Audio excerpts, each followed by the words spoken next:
Charlie, how do you see the mystery of God at work in the life of Andy bearing fruit? Um,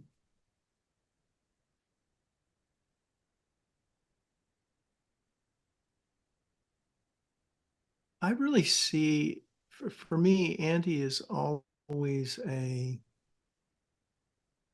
sign and symbol of trust.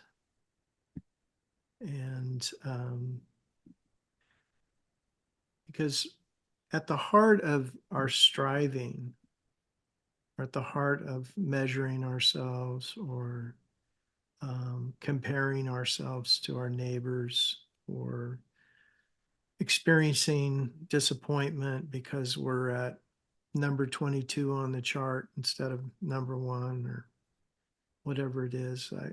I think that God has given me this beautiful partner who, by the Spirit, has a true trust that God is enough and that the gift of the relationship that she was invited into is enough, and that no matter how many people write books or do podcasts that come up with the next latest greatest best path to God, that somehow she has already figured it out, so that is a mystery that I have to return to again and again. And partially because of that is that even though we've lived our life together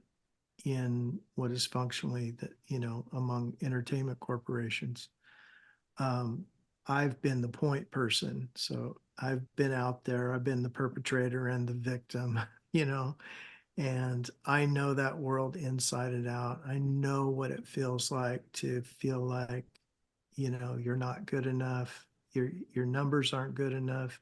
You're too old. You put on too much weight. Whatever it is. And there's 100 different metrics in the entertainment industry, and probably most profound is how much it is the polar opposite of God's great generosity, in that even if you've been to the mountaintop 1,000 times, you're only as good as the last time you went. You're only as good as your last great story.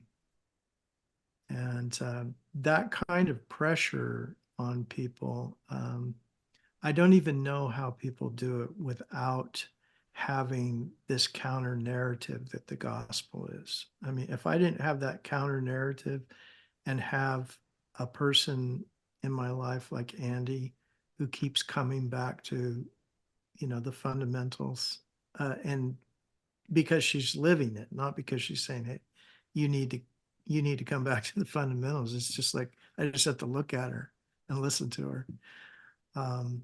Yeah, I don't even know how I would survive it. It's so absurd, and ridiculous and non-delicious.